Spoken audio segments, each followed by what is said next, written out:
aquelas massas de bolo pronta que a gente compra em mercado, sabe? As caixinhas. E aí tava na casa da minha avó. E aí eu tava lendo lá as instruções porque, né, lembra que eu falei que eu tinha dificuldade de fazer bolo e nem as de caixinha eu conseguia fazer? E fazia muito tempo que eu também não tentava fazer um bolo de caixinha, né?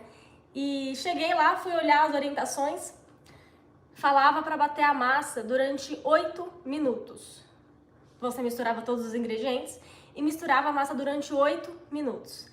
Olha, sinceramente, eu não sei se na caixinha, né, naquele bolo de caixinha, tem alguma diferença, mas acredito que não, tá? Mas o fato é, se você pega um bolo, se você vai fazer um bolo comum do zero e vai lá e bate 8 minutos a sua massa de bolo, achando que aquilo vai fazer o seu bolo ficar super fofinho, não é bem assim, tá? Eu já vi em várias receitas na internet mesmo, que falam, você coloca todos os ingredientes no liquidificador, inclusive a farinha de trigo, e bate ali por 5 a 10 minutos.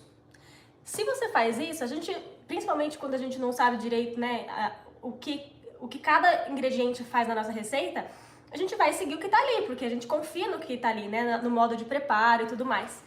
Então a gente vai seguir o que tá ali e a gente tem um bolo duro. Por quê? Porque a gente não pode bater demais a massa do bolo. É totalmente diferente você bater a massa para ela incorporar todos os ingredientes e bater a massa para ativar o glúten da farinha ali, tá? Então, quando a gente fala de mexer, né, mexer a massa, é só o suficiente para incorporar esses ingredientes, tá? Por quê? Na farinha de trigo, a gente tem a proteína, né? Nessa proteína tem o glúten. E o que acontece? Quando a gente mistura essa farinha, né, farinha de trigo, com algum líquido, esse glúten começa a se desenvolver. Por isso que quando a gente mistura a farinha de trigo com algum líquido e mexe, tá? Só corrigindo aqui. A gente começa a mexer, esse glúten começa a se desenvolver.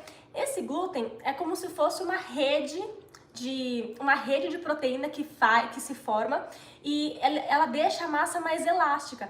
E isso é maravilhoso para fazer pão. E é por isso que quando a gente vai fazer pão, o que acontece? A gente vai lá, mistura todos os ingredientes do pão e deixa na batedeira ou vai amassando o pão ali na mão, né? Ou seja, a gente sova essa massa para desenvolver o glúten e criar essa rede. Isso faz o pão ter o quê? Um resultado super bonito, ele fica elástico, ele fica bem bonitão, tem aquela crosta. Mas isso não é interessante para bolo, tá? Quanto mais a gente desenvolve o glúten da nossa receita, da nossa farinha, na massa do nosso bolo, pior é. Por quê? Porque esse bolo vai ficar duro. Essa rede de proteína que se forma nessa rede de glúten, ela fica muito forte. E quando a gente desenvolve isso no nosso bolo, o que acontece? Esse bolo ele fica duro, ele pode não crescer direito, tá?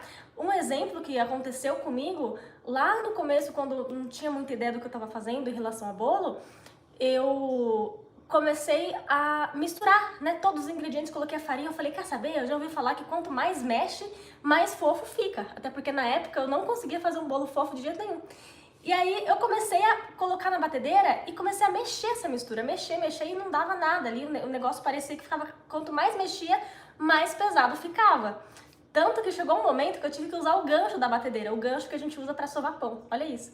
E só assim conseguia mexer a massa do bolo, para você ter ideia quão forte é essa rede de glúten que se forma. Então, quando a gente vai fazer um bolo, a gente só mistura os ingredientes ali o suficiente para realmente conseguir misturar tudo e ficar uma massa bem homogênea, tá? Não mexe mais do que isso, porque senão o seu bolo não vai crescer direito.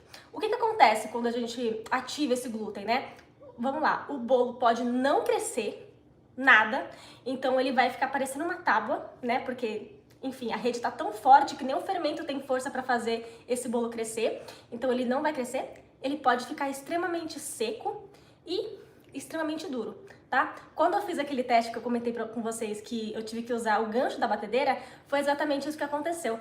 Essas 3 características passaram pro meu bolo, tá? E tem uma outra. Se você ativa o glúten, esse bolo pode encolher.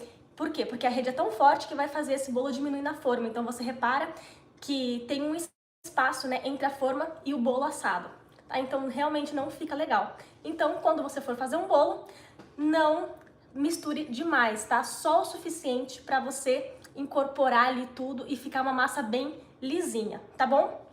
Tem uma outra forma de fazer bolo um outro método que eu já falei numa live que eu fiz semana passada ou retrasada. Eu falei tudo sobre esse método, que é o método método cremoso reverso. Esse método cremoso reverso, ele impede, né? Porque a gente mistura a manteiga junto com a farinha e todos os ingredientes secos e a gente faz uma farofinha, né? Quando a gente faz essa farofa, a gente tá basicamente protegendo a farinha de trigo com a gordura da manteiga, né? Porque a gente tá falando, lembra, de uma massa de método cremoso que vai manteiga. Então, quando acontece isso, a gente tem uma dificuldade maior desse glúten ser desenvolvido porque a farinha tá protegida pela manteiga, tá? Então, nesse caso, a gente pode bater um pouquinho mais, mas cuidado com o desenvolvimento do glúten, tá? E também tem outro ponto. Quando você for fazer bolo, procure comprar uma farinha que tenha menos proteína possível na composição. Aqui, a farinha que eu encontro que tem menos proteína na composição é uma farinha que tem 10%. Então, essa daqui é o máximo que eu vou encontrar, é o mínimo que eu vou encontrar de composição, né, de proteína. Então, é essa que eu uso, tá? Então, não deixe de fazer bolo se você não encontra uma farinha que tem pouca proteína, tá? É só questão de saber trabalhar com ela. Mas, claro, quanto menos proteína, menos glúten e menos isso se desenvolve, tá bom?